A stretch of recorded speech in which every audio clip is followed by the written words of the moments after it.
make oxygen in a PSA plant, we'll need lots of pressurized air. This is where an air compressor comes in. There are many types of air compressors, but for the volume and pressures needed for a PSA plant, an oil-injected rotary screw air compressor is the best for the job, and it's the most common one you'll see in the field. Let's take a look inside. This is a schematic view of the rotary screw air compressor. To understand the machine, we should start here at the air end. Inside lies the heart of the machine, the piece that gives the compressor its name, the rotary screw. Here, a motor rotates two precision-made helical lobes, the screws.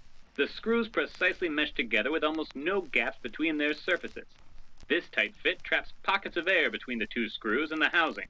As they turn, the size of the pocket shrinks, squeezing the air, compressing it. Compressing the air, however, raises its temperature, generating a lot of heat. Furthermore, even the precisely made screws will have some friction. To keep the friction and heat from damaging the rotary screw, oil is injected into the air end.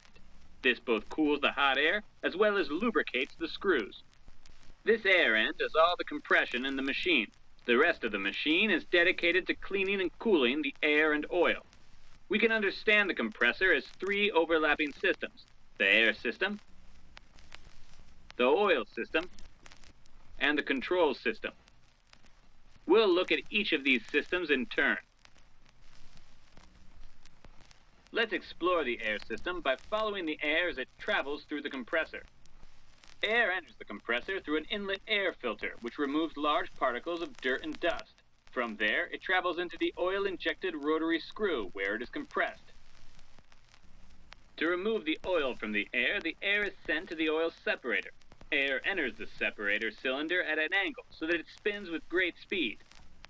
The heavy oil droplets are thrown out of the airstream where they are collected against the side of the cylinder. The oil droplets build until they drip down to the bottom of the separator, forming a reservoir. The separator removes roughly 85% of the oil this way. A filter catches the remaining fine oil particles as the air leaves the separator. From here, air, which is still quite warm from the compression, goes through a radiator to cool down. This radiator is known as an aftercooler. A large fan blows air past the aftercooler to help remove heat. The air is now ready to leave the air compressor.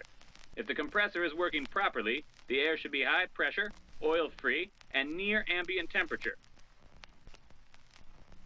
We've just seen the air system. Now, let's explore the oil system.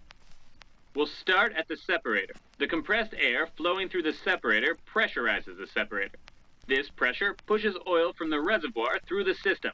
Because of this pressure, no oil pump is needed. Oil from the separator is sent to an oil filter to be cleaned. Like the air, the oil is usually quite hot after going through the air end. Thus, oil is sent through its own radiator to cool. Once cooled by the radiator, the oil is returned to the air end and injected into the rotary screw. While the vast majority of the oil is collected at the bottom of the separator, the oil trapped by the filter collects in a small pan at the filter's base. A special tube called the scavenger line returns this oil directly to the rotary screw. This keeps oil from saturating the filter and contaminating the air. We've seen both the air system and the oil system. Now, let's examine the control system. These are the valves that control and direct the flow of air and oil in the machine. We'll start just before the air end with the inlet valve, commonly called the unloader valve. When the valve is open, air flows into the air end and the compressor is said to be running loaded. When the valve is closed, almost no air is flowing into the air end and the compressor is said to be running unloaded. The unloader valve opens and closes to keep the output pressure of the machine between a set range of pressures without having to repeatedly start and stop the electric motor. The next valve is the check valve at the outlet of the air end. This is a one-way valve that prevents compressed air from flowing back through the air end when the compressor stops running. We've mentioned how the static pressure in the separator is needed to circulate the oil in the system, as well as actuate some valves. Because of this, a minimum pressure valve is used to ensure that there is sufficient static pressure in the separator before any air can leave. We've seen previously that oil is sent to the radiator to cool, but what if the oil is already cold? Cold oil is more viscous and leads to inefficiencies in the compressor. To warm up cold oil, the thermostatic valve sends oil directly back to the air end. As the oil warms, the thermostatic valve sends the oil to the radiator, maintaining an ideal temperature. When the compressor is shut off, residual pressure in the separator can push oil back into the rotary screw, flooding it. To stop this from happening, an oil stop valve blocks the returning oil unless the air end is producing pressure.